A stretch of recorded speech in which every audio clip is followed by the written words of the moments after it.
Amis téléspectateurs, bonjour et merci de nous recevoir chez vous.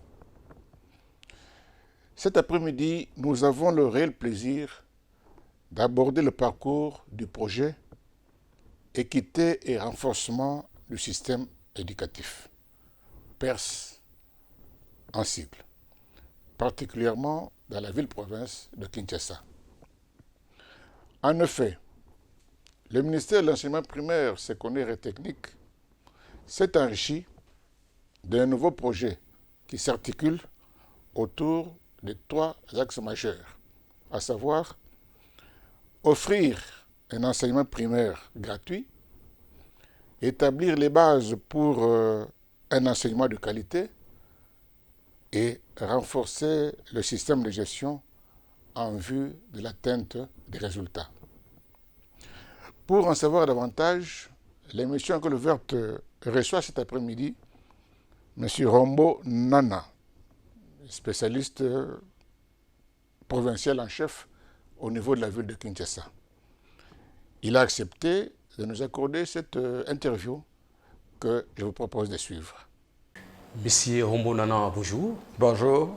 Et bonne année 2023. Merci, à vous autant. Et merci de nous accorder cette interview. Vous êtes spécialiste provincial en chef du projet PERS pour la ville-province de Kinshasa. Gordon, messieurs les spécialistes provinciaux, avant toute chose, voudriez bien nous rappeler les domaines d'intervention du projet PERS? Merci beaucoup.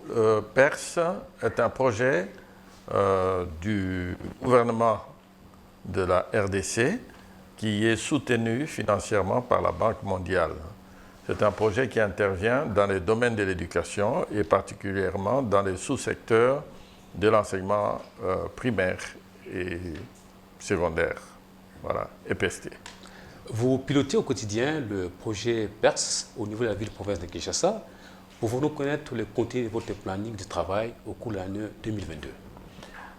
L'année 2022 a été presque l'année du lancement. Donc le projet a été lancé en 2020 vers la fin, dans la mise en place des services. En 2021, il a commencé avec des activités proprement dites. Et en 2022, nous avons continué les activités commencées, à savoir la signature par tous les enseignants du code de bonne conduite, qu'on appelle généralement code 22 parce qu'il a 22 articles. Ce fut, à mon avis, l'activité phare de ce projet.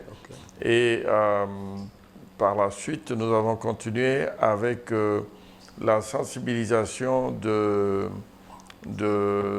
Proved, sous-Proved, et donc à travers eux des écoles sur la rationalisation de bureaux gestionnaires et des écoles. C'était, je dirais, les principales activités de l'année 2022. Alors, est-ce que c'est cela le bilan que vous voudrez dresser au cours de l'année 2022?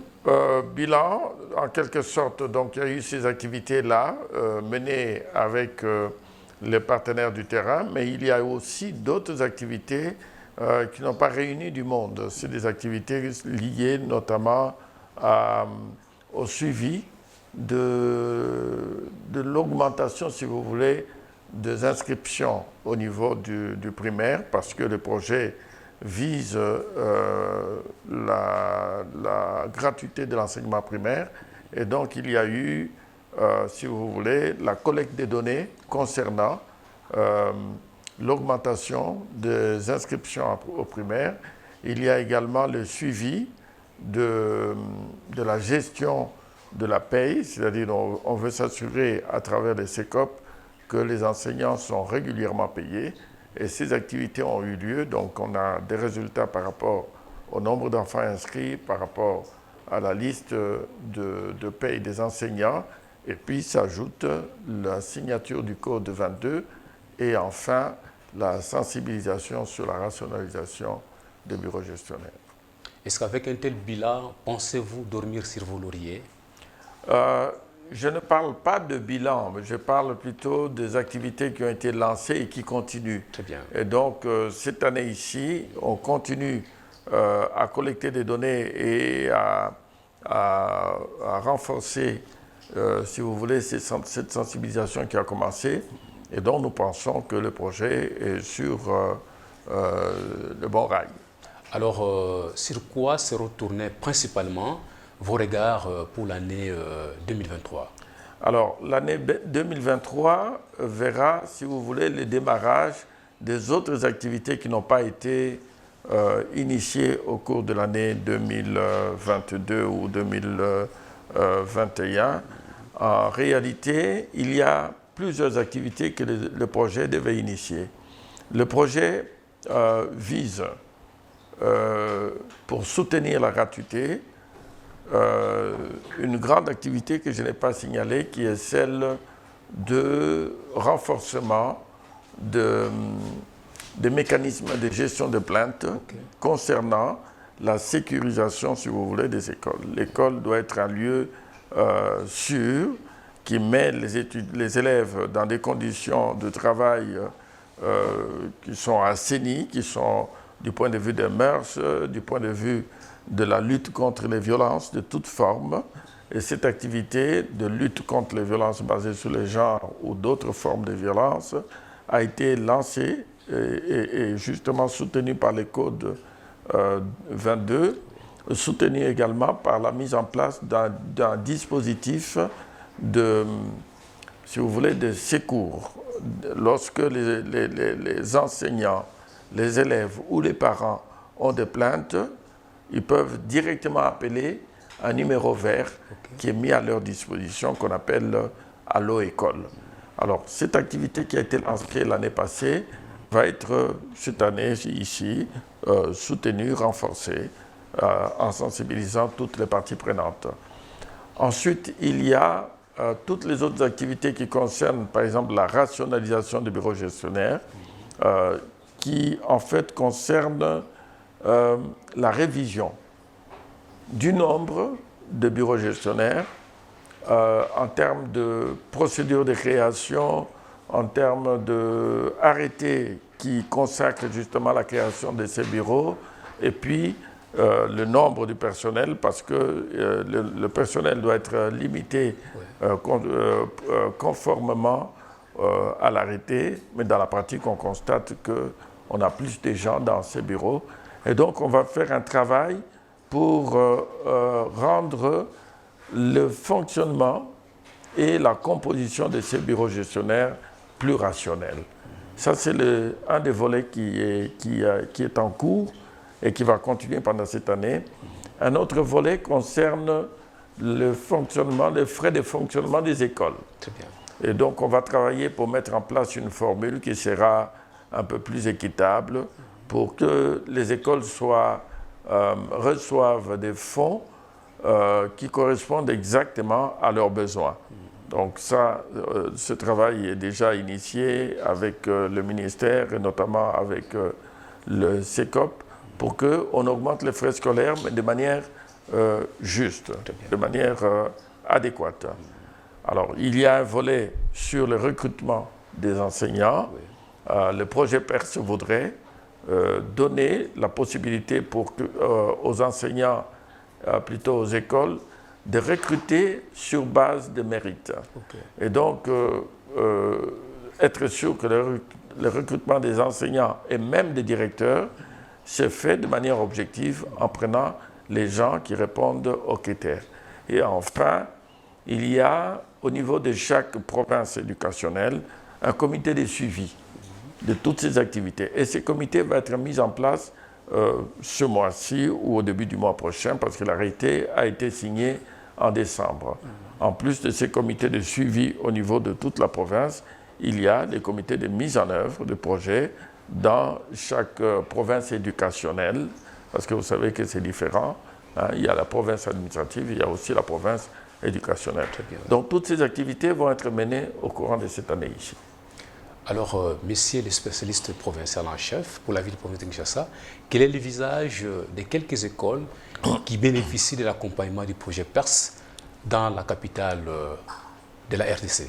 Alors, il est possible que les gens ne connaissent pas beaucoup le projet PERS parce que nous n'intervenons pas directement dans les écoles pour soutenir la gratuité de l'enseignement primaire.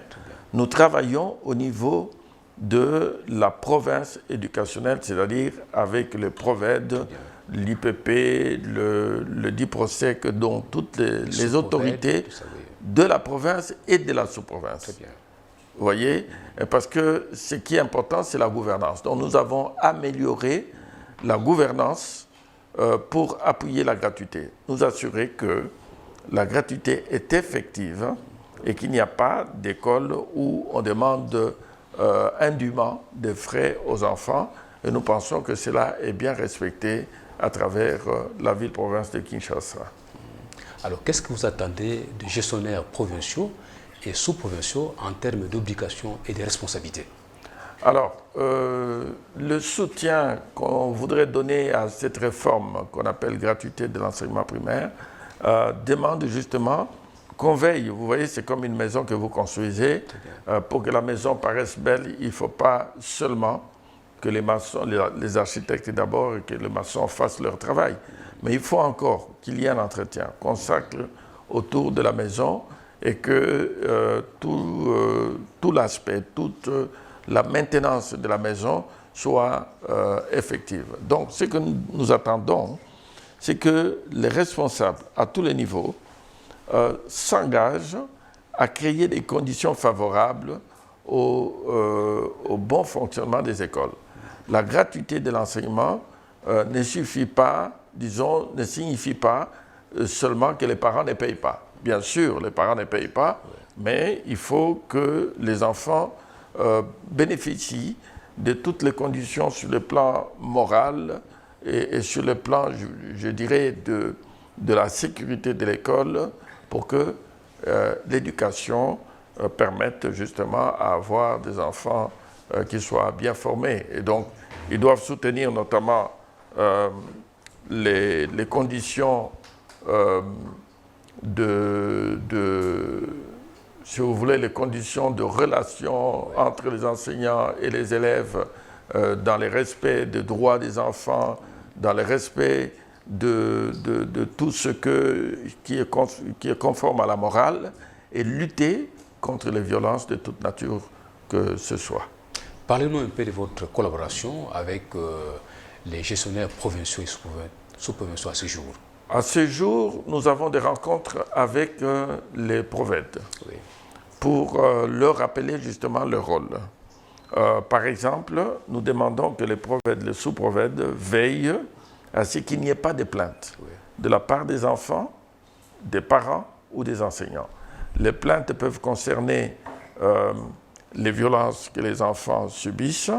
Les plaintes peuvent concerner l'irrégularité dans la paie des enseignants ou bien les conditions de la paie qui ne sont pas transparentes et que nous demandons justement aux animateurs de provinces éducationnelles et sous-provinces de veiller à ce qu'en cas de plainte, que les plaignants soient, si vous voulez, reçoivent la réponse appropriée à la question, au problème qui est posé. Quelles sont les parties prenantes dans la gestion de plaintes? La gestion de plaintes concerne d'abord les personnes concernées directement. Donc les élèves, les parents, les enseignants doivent, en cas d'irrégularité, en cas de violation de leurs propres droits, ils doivent s'exprimer à travers les mécanismes qui sont mis en place. Ce sont les premières parties prenantes. Les autres parties prenantes sont les autorités au niveau de la sous-division, au niveau de la province éducationnelle ou au niveau de la sous-coordination ou coordination en ce qui concerne les écoles conventionnelles. Ensuite, ces plaintes sont envoyées, traitées si possible au niveau provincial et sous-provincial et communiquées au niveau central pour appréciation. Si les solutions ont été trouvées, tant mieux, la plainte est close. Et si les solutions ne sont pas trouvées, il faut que le niveau national intervienne pour remettre les plaignants dans leurs droits. Quels sont les canaux par lesquels les plaignants peuvent facilement donc s'exprimer? Les canaux sont justement d'abord la hiérarchie administrative. Mais on a aussi des canaux indirects parce que la hiérarchie peut être elle-même, si vous voulez, responsable, disons, auteur des plaintes qui sont formulées. Mais parallèlement, le plaignant a le droit, a la possibilité de s'adresser aux autorités supérieures au niveau provincial. Ça peut être le gouvernement provincial, donc on a un ministre de l'Éducation au niveau de la province, ou bien le niveau central directement. Mais on a aussi l'instrument Allo École qui est mis à la disposition aussi bien des parties prenantes du système éducatif que de toute autre personne qui peuvent appeler un numéro vert, un numéro sans paiement, qui est le numéro 178, pour que la plainte soit connue et traitée. Monsieur le spécialiste provincial, vous avez parlé tantôt, si vous voulez bien, de frais de fonctionnement qui sont alloués aux écoles. Ouais. Mais est-ce qu'il y a la bonne gouvernance? Comment vous faites pour vous assurer réellement que ces frais de fonctionnement vraiment sont utilisés à bon escient?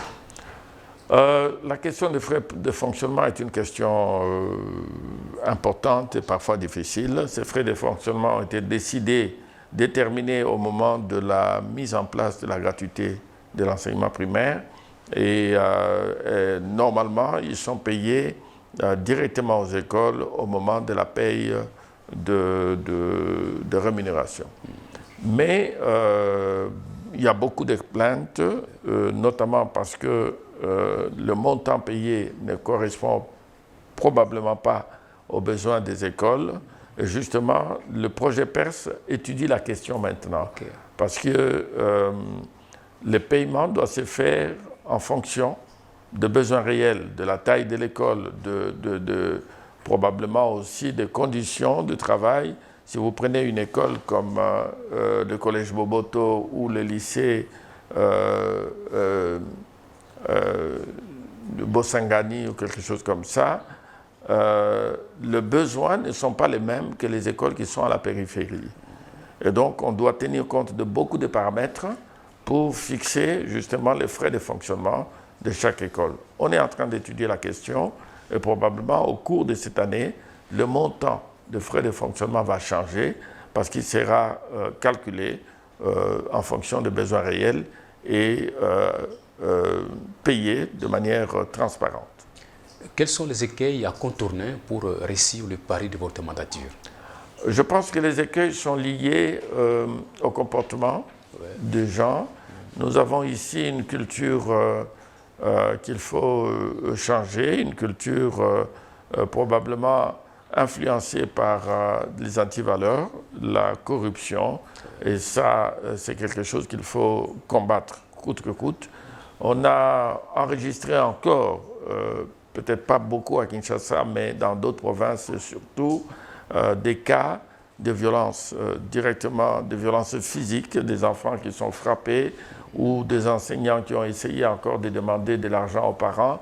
Et c'est ça qu'on doit combattre. Et ça, c'est lié, si vous voulez, au comportement des personnes, si vous voulez. Ça, c'est pas tellement institutionnel, même si de temps en temps, on a vu un préfet qui l'a fait ou un coordinateur, mais c'est ça qu'il faut combattre. Que les gens comprennent que la gratuité, c'est un acquis, et ça, c'est irréversible. C'est une question de responsabilité au niveau des acteurs éducatifs à tous les niveaux, à savoir les ministères, les agents de bureaux provincial ou sous-provincial, mais également les parents, pour qu'ils n'essayent pas justement ramener les pratiques des frais scolaires, parce qu'au niveau de l'enseignement primaire, tout cela normalement appartient au passé. Quel est votre plus grand rêve pour le projet PERS, province Midi Kinshasa? Bon, le projet Perse, c'est un projet de 4 ans. Il va s'arrêter parce que tout projet est limité dans la durée. Mais ce qui est important pour moi, c'est que toutes les parties prenantes puissent pérenniser ce qu'il leur est proposé comme pratique, notamment en matière de lutte contre les violences sous toutes leurs formes, et notamment en matière de soutien à l'accès, justement, à l'accès à l'enseignement primaire, donc que les enfants soient amenés à l'école, inscrits sans barrière financière ou psychologique et autres. Et quand on aura au niveau de toutes les écoles cette préoccupation que l'inscription des enfants, le maintien des enfants à l'école, les conditions des apprentissages soient améliorées. En fait, on veut changer la mentalité au niveau des enseignants, au niveau des bureaux gestionnaires et au niveau de toutes les autres parties prenantes. Donc le projet Perse, si vous voulez, veut transformer les mentalités à ce niveau-là. Mais le projet Perse a aussi un autre volet que nous n'avons pas commenté ici, oui. C'est en fait les financements que le gouvernement, la Banque mondiale apporte pour soutenir le secteur avec les infrastructures. Très bien. Ça, en fait, le projet PES, c'est un projet de 800 millions de dollars, dont 700 millions sont consacrés à cet appui sur les infrastructures et sur la paye des enseignants. Et le reste, c'est l'administration et la gestion du projet qui permet justement de changer les systèmes de gestion au niveau national et au niveau provincial, donc à savoir les bureaux gestionnaires et autres. Êtes-vous comblé de piloter ce volet au niveau de la ville-province de Kinshasa? C'est-à-dire qu'on est content d'être dans un projet qui appuie la réforme. En fait, on appuie la réforme, qui est la grande réforme de l'éducation, qui est la gratuité de l'enseignement primaire et secondaire. Ça, c'est vraiment notre joie, c'est d'être un des outils qui appuie cette réforme, qui est un grand changement au niveau du pays et qu'il n'y ait pas d'exclus. Vous voyez, qu'on n'augmente pas le nombre d'analphabètes, le nombre des enfants de la rue, parce que l'école n'a pas ouvert ses portes à tous ces enfants. Et donc c'est une grande satisfaction pour nous d'appuyer une telle réforme. Mais cette réforme s'appuie également sur d'autres réformes sous-jacentes, comme nous l'avons dit, avec la rationalisation des bureaux gestionnaires, c'est-à-dire les procédures ou le processus de création des écoles ou des bureaux gestionnaires qui doivent être rationalisés en termes de nombre de ces bureaux, mais aussi en termes du nombre de personnes qui travaillent là-dedans. Donc, si ces processus sont vraiment, j'allais dire, assainis, ça va impacter sur la qualité de l'enseignement. Et donc, notre joie, c'est d'être dans un projet qui appuie des grandes réformes, comme par exemple, je vous l'ai dit, le recrutement sur base des mérites. Ça va être une grande innovation pour que les enseignants soient vraiment des personnes qui les méritent et que les directeurs d'école aussi le soient. Donc là, on va contribuer à l'amélioration de la qualité et c'est ça qui fait notre joie. Les ministères bénéficient de beaucoup d'appui des partenaires, mais comment consolider les acquis du projet Perse pour la ville-province de Kinshasa? La consolidation des acquis de tous les projets reste, à mon avis, un grand défi. Hein. Ça, ce n'est pas seulement pour le projet Perse, mais c'est pour tous les projets. On ne doit pas considérer les projets comme une activité externe. Et c'est pour ça que pour le projet Perse, en fait, nous, on accompagne la mise en œuvre du projet qui est réalisée par le ministère lui-même. Que ce soit au niveau central avec tous les spécialistes thématiques qui travaillent sur les projets, les directeurs d'école sont impliqués. Hein, donc on travaille avec chaque directeur, les directeurs des ressources humaines, les directeurs de l'administration scolaire, les directeurs de administration et finances, donc la DAF, le DIFOR, direction de formation des enseignants. Emphasis scolaire, tout ça. Voilà, les directions sont impliquées et ce sont ces directions qui en fait donnent les orientations pour la mise en œuvre du projet.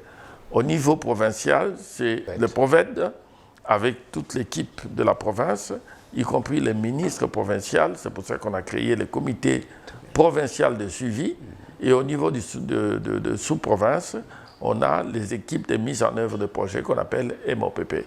Donc le projet est mis en œuvre par le partenaire éducatif, donc les animateurs de l'éducation eux-mêmes. C'est-à-dire que si les projets s'arrêtent, ces personnes vont continuer à travailler dans la vision de ce projet. Et pour cela, nous croyons qu'il y aura poursuite de toutes ces activités-là après l'arrêt du financement. Nous arrivons pratiquement à la fin de notre entretien. Peut-être un avis, une suggestion, une recommandation, voilà, un souhait. Voilà.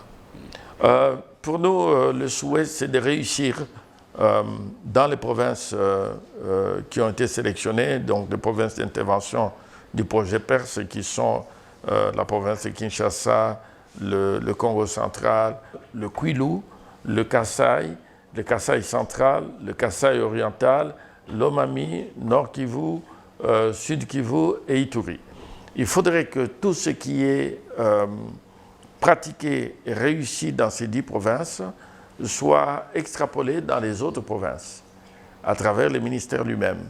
Que les autres provinces où le projet n'a pas travaillé directement puissent bénéficier des changements qui ont été reçus, qui ont été constatés dans les 10 provinces. C'est-à-dire, par exemple, dans la lutte contre les violences sexuelles, avec la mise en place des mécanismes appropriés, que cette pratique passe aussi dans d'autres provinces éducationnelles. Amis téléspectateurs, c'est sur cette note que nous mettons un terme à notre émission de cet après-midi qui était axée sur le projet PERS. Merci de votre sympathique attention et à la prochaine.